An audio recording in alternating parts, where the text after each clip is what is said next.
नमस्कार। ज्ञान विविधि चैनल में मैं मंजू शर्मा आपका स्वागत करती हूँ, अभिनंदन करती हूँ। आज हम कक्षा 8वीं का जो हमारा अध्याय है कैसे कब और कहाँ, और ये अध्याय है इतिहास से लिया गया है। यानी इससे पहले हमने जो है वो जियोग्राफी यानी जो हमारी जो भूगोल की किताब थी जिसमें हमने जो अध्ययन कर लिया था, यानी पूरी की पूरी किताब का हमने सारे के सारे जो अध्याय हमने किए थे, इसमें संसाधन से लेकर पूरा जिसमें भूमि, मृदा, जल है, खनिज, मृदा संसाधन है, कृषि है, यहाँ की जो प्राकृतिक भारत की वनस्पति है, वन्य प्राणी है, इन सब के बारे में हमने जो भूगोल की किताब में अध्ययन किया।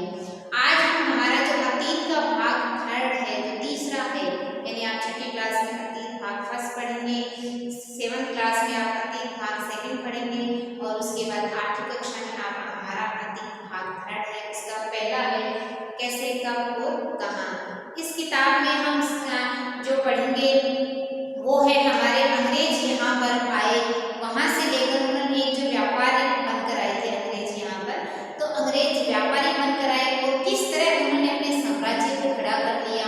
उसके बाद यहाँ किस प्रकार लोगों ने यहाँ पर क्रांतिकारियों ने उनके साथ संघर्ष किया, कई प्रकार के आंदोलन किए, और किस प्रकार हमें हमारी आज़ादी मिली, वहां से लेकर हमारा संविधान कैसे बना, वहां तक पूरा का पूरा अध्ययन हम इस इतिहास की किताब में करेंगे।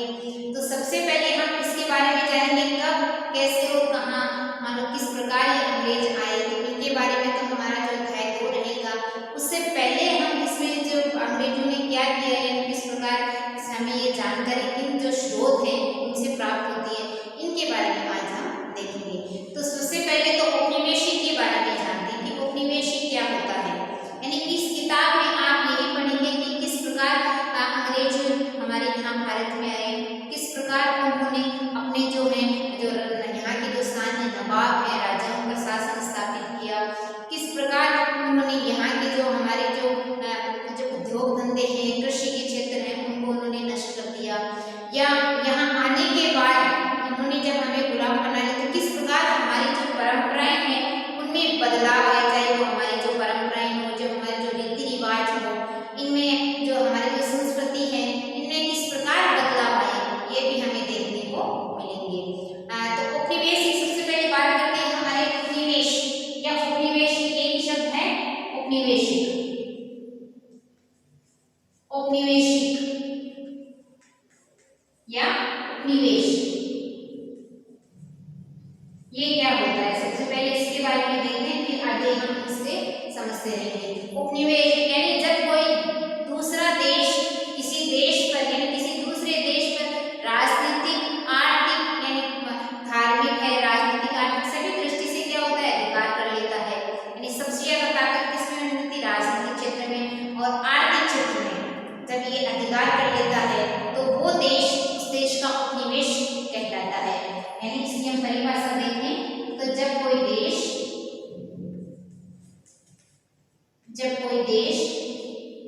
किसी दूसरे देश पर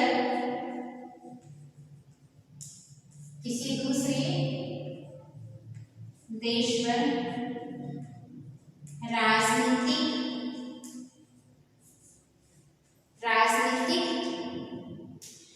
आर्थिक,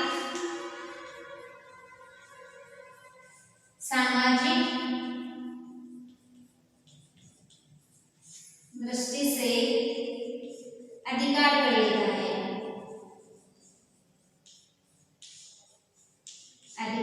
लेता है, तो वह देश उस देश का उपनिवेश बन जाता है। जैसे ब्रिटेन या हम कह सकते हैं इंग्लैंड, एक ही नाम, इंग्लैंड इसी में आता है।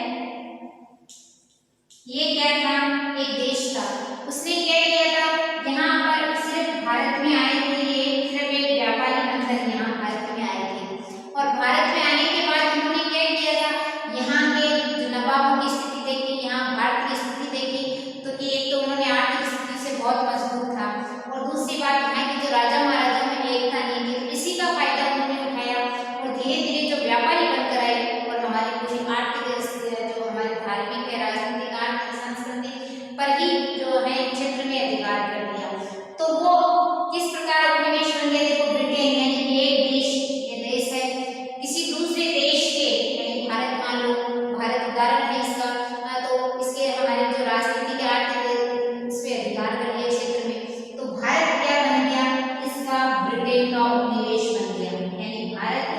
निवेश बन गया। किसका? ब्रिटेन का।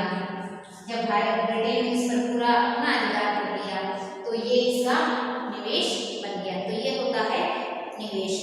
ठीक है, इसके बारे में हम देखते हैं आगे। भारत के इतिहास को 250 साल से समझने के लिए इतिहासकार कौन कौन से स्रोतों का इस्तेमाल करते हैं। जैसे हम अपना जो इतिहास देखते हैं, पिछले जो 250 साल तक अंग्रेजों ने हमें गुलाम बना के रखा, तो हमें किन स्रोतों से पता चलता है कि भाई इन्होंने हमारे साथ क्या किया है या ये किस तरह से रहते थे। अधिकतर तो उन्होंने अपने हिसाब से जो चलाया था। तो फिर उसके बाद हमारे जो भारतीयों पर इसका क्या प्रभाव पड़ा, इसके बारे में हम देखते हैं। तो सबसे पहले देखते हैं कि प्रशासन अभिलेख तैयार करवाता है। प्रशासन अभिलेख तैयार करवाता का अर्थ होता है अंग्रेजों ने यहाँ पर देखा कि यहाँ के जो सारे रिपोर्ट, जो सरकारी रिपोर्ट्स हैं, उन्होंने इनको तैयार करवाया कि इनकी मान्यता थी कि चीजों को लिखना क्या होता है, बहुत ही महत्वपूर्ण होता है।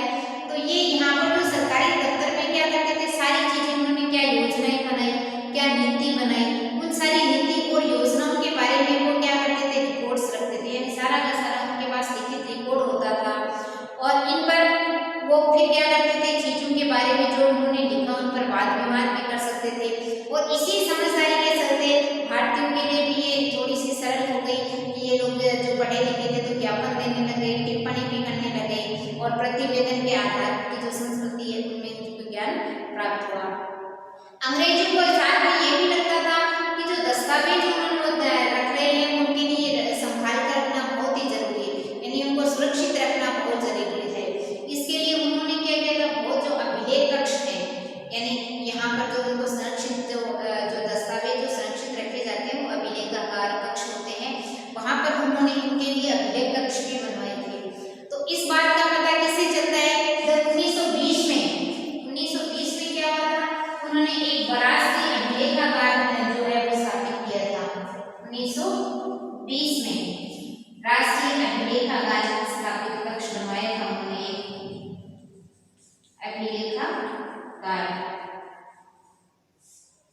एक अभिलेखागार कक्ष बनाया। तो इनके लिए इतना महत्वपूर्ण कैसा, इस बात का अंदाजा हम इससे लगा सकते हैं कि उस समय के जो तत्कालीन वाइसराय थे उनके समीप उन्होंने अपने समीप इसको बनवाया था राष्ट्रीय अभिलेखागार को। तो इनसे हमें पता चलता है कि ये अभिलेखागार के अंग्रेजों के लिए कितने महत्वपूर्ण थे, यानी जिनको वो संभाल कर वो रखना चाहते थे।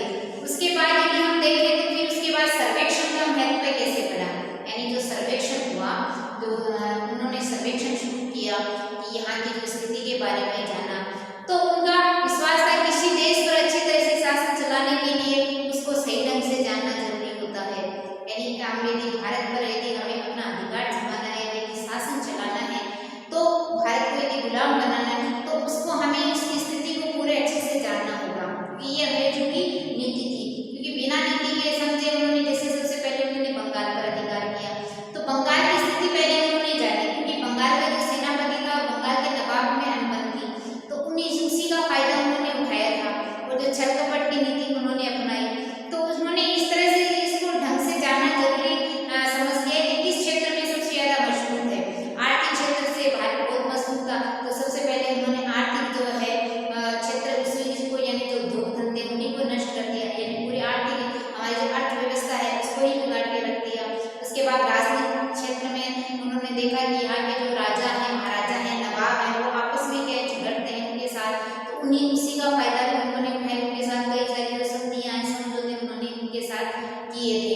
तो इसके लिए उनको ये जरूरी था कि किसी देश पर यदि हमें शासन करना है, यानी भारत पर यदि हमें शासन करना है, तो यहाँ से पहले उसको सही ढंग से जानना जरूरी होता है। उसी के साथ 19वीं सदी की शुरुआत तक पूरे देश का नक्शा तैयार होने लगा। साथ ही उन्होंने सर्वेक्षण के लिए एक नया जो है वो नक्शा तैयार किया। इसमें जो गाँव के राजस्व सर्वेक्षण किए गए, यहाँ की सतह है, धरती की सतह है, मिट्टी की गुणवत्ता है, यहाँ से लेकर इतिहास है, जीव जंतु है, शासन अंग्रेजों की राय में किसी इलाके में जो शासन चलाने के लिए इन बातों का पता लगाना जरूरी था। मान लो भारत में आए, तो भारत में सबसे पहले उन्होंने बंगाल का मैंने उदाहरण दिया, बंगाल में तो बंगाल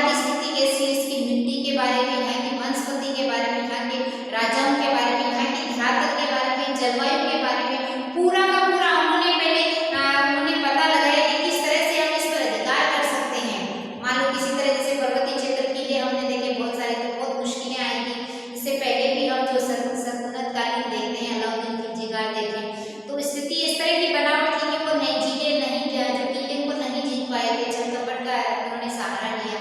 तो उसी प्रकार अंग्रेजों ने सर्वेक्षण के माध्यम से ये पता लगाया कि जहाँ पर व्यक्ति में अधिकार होना है, तो सबसे पहले वहाँ का जो है पूरी की पूरी यहाँ की जो सर्वेक्षण करना जरूरी है। इसकी मिट्टी से लेकर प्राकृतिक वनस्पति हो, चाहे इसका राजा महाराजा जो भी हो, उसके बाद यहाँ की जो सतह है, जलवायु कैसी है, मौसम कैसी है, उन्हीं के अनुसार उन्होंने ये यहाँ पर शुरू किया था।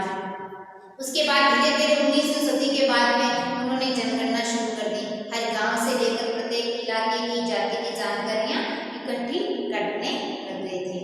उसके बाद आगे करते हैं, अधिकतर रिपोर्ट से पता ही नहीं चलता है। अब उन्होंने अंग्रेजों ने जो रिपोर्ट्स बनाए थे, जो अपने रिपोर्ट्स बनाए थे, उन्होंने इसमें सिर्फ अपने बारे में ही लिखा है कि किस तरह उन्होंने भारत पर शासन किया, किस तरह से वो शासन चला रहे थे, किस प्रकार उन्होंने यहाँ पर पूरी तरह से अधिकार जमा लिया। तो ये सारे के सारे रिपोर्ट्स को यहाँ क्या करते थे, सिर्फ जो सरकारी दफ्तरों के जो अफसर हैं वो अपने बारे में क्या सोचते थे, अंग्रेजों ने अपने बारे में ही लिखा। यानी दूसरे भारतीय, यानी हम जो भारतीय, हमारे बारे में हम क्या सोचते हैं, उसके बारे में उन्होंने बिल्कुल भी नहीं लिखा था। इस बातों को देखने के लिए तो हमें कहीं और ही देखना पड़ेगा, कैसे कि भाई अब हमारे भारत के लोग क्या सोचते थे इसके बारे में। तो इनके बारे में तो हम यदि जानने की कोशिश करें तो ये क्या करते थे, कुछ पढ़े लिखे लोग क्या करते थे, अपने विचारों के माध्यम से अखबार प्रकाशित होने लगे तो अखबारों के माध्यम से ज्ञापन देकर, प्रतिवेदन देकर अपने वाद विवाद के जरिए क्या करते थे, अपनी बात करने लगे थे। बहुत सारे जो नेता हैं, समाज सुधारक हैं, उन्होंने अंग्रेजों का जो विरोध किया था उसके लिए कई उन्होंने जो क्रांतिकारी जो हैं उन्होंने ज्ञापन भी छपवाए, अखबार अपने प्रकाशित किए थे और उनको चेतावनी के रूप में अपने वाद विवाद भी रखे, कई प्रकार के उन्होंने आंदोलन भी किए। तो इस प्रकार के विचार उन्होंने रखे थे। अब ये इनकी बात करें तो ये सारे स्रोत क्या हैं, जैसे सबसे पहले हमने बात करी कि अंग्रेज हैं, तो अंग्रेजों ने अपने सारा रिपोर्ट्स क्या रखा, अपने तक ही सीमित रखा। यानी जो सरकारी जो दफ्तर के रिपोर्ट को यहाँ तक अपने बारे में लिखा, हम क्या सोचते हैं, क्या करते हैं, क्या नहीं करते हैं, वो लिखा। उसके बाद जो पढ़े लिखे लोग हैं उन्होंने क्या किया था, वही जो अंग्रेजों का विरोध करने के लिए जो वाद विवाद किया, उनके साथ आंदोलन किए, या फिर जो उन्होंने जो अपने जो विचार रखे वो जो पढ़े लिखे लोग हैं उन्होंने रखे। लेकिन कुछ हमें यदि हम देखने को मिले तो कुछ लोग ऐसे थे जो बिल्कुल पढ़े लिखे नहीं थे, जैसे किसान थे, मजदूर थे।